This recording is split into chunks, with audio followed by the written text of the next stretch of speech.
साथियों नमस्कार, मैं आपका दोस्त पारस शर्मा आज परशुराम जयंती के अवसर पर पुनः एक शुभ संदेश देने आपके मध्य आया हूँ।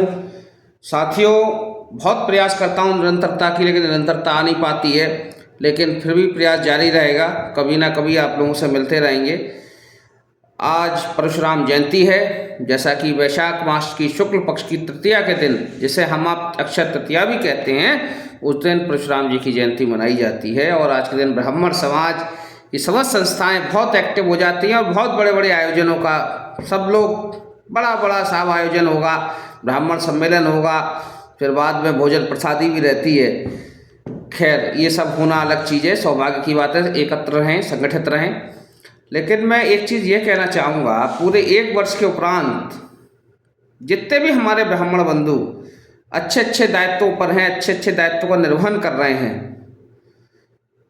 उन्हें कोई याद नहीं आती अपने किसी ब्राह्मण की। मैं तो आयोजक मंडल को बधाई देना चाहता हूं कि आप लोग इतनी सुप्त शक्ति होने के बावजूद भी आप इतना बड़ा कार्यक्रम कर पाते हैं प्रत्येक जगह पर। यह कहीं का भी हो, मैं अपने नगर की नहीं कहता, अपने जिले की नहीं कहता, जहां पे भी ब्राह्मण समाज के सम्मेलन होते हैं उनके लिए मैं हार्दिक बधाई देता हूं। लेकिन जो हमारे ब्राह्मण बंधु अच्छे अच्छे अफसर हैं, अच्छे अच्छे राजनीतिज्ञ हैं, तो कम से कम एक आदमी 5 ब्राह्मणों को भी मजबूत करे तो कितनी बड़ी संख्या में ब्राह्मण मजबूत हो जाएगा। पूर्व के दिनों में बहुत लोग इस्तीफे दिए, जगह जगह फरसे लेके बहुत बड़ी तारीफें, बहुत बड़े भाषण दिए। क्या वो कह सकते हैं अपने कार्यकाल में, अपनी सर्विस में उनने 10-5 लोगों को मजबूत किया हो? नहीं कह सकते। तो बस ब्राह्मण सभा के मंचों पर जाकर बैठे हुए भावुक हुए ब्राह्मण बंधुओं के बीच अपनी अपनी बातें करके अपनी अपनी राजनीतिक रोटी सेकने का प्रयास मत करिए। अगर सात्विकता में किसी भी जगह की आयोजन कमेटी, किसी भी जगह के ब्राह्मण सभा के अध्यक्ष आपको मंच दे रहे हैं, तो उस मंच की सार्थकता तब है कि कम से कम 10-5 लोगों को किसी लायक बनाएं आप। तो ब्राह्मण सभा में मुख्य अतिथि बनने का दायित्व निर्वहन कर सकते हैं। अन्यथा दायित्व कितना भी वंश से चीखा पुकारी कितनी भी मच जाए, उससे होना कुछ नहीं है। और हो सकता है मेरी ये बातें बहुत लोगों को तीखी लगे, लेकिन ये सत्य है।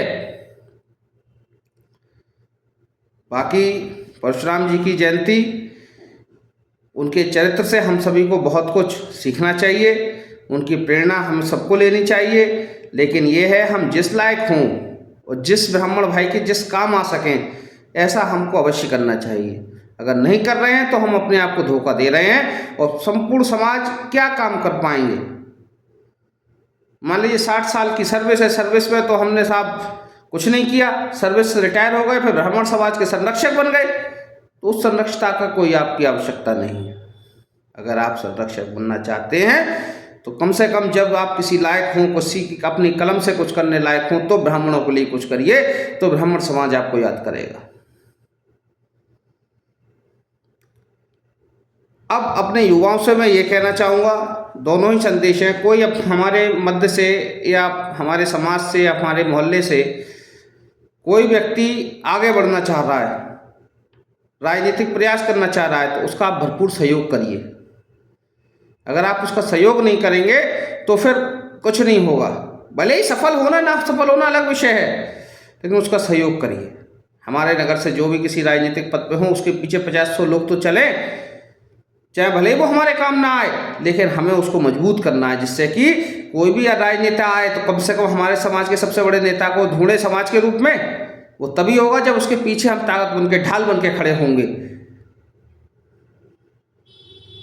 ये मेरी बातें ये इसीलिए के लिए हैं, युवाओं को अपने मध्य से जो उभर रहे हो, नेता हों, छोटे नेता हों, समाज के नेता हों, उन्हें आगे ही बढ़ाना है, उनको मजबूत करना है।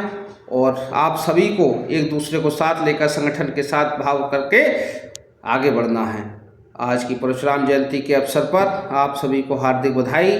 और अपने ब्राह्मणत्व को मत छोड़िए। मेरा प्रयास है अधिक से अधिक लोग ब्राह्मण बने, कर्मकांडी ब्राह्मण बने, जिससे हमारे हिसाब से सब कुछ सहे, सूर्य हमारे हिसाब से चले। धन्यवाद।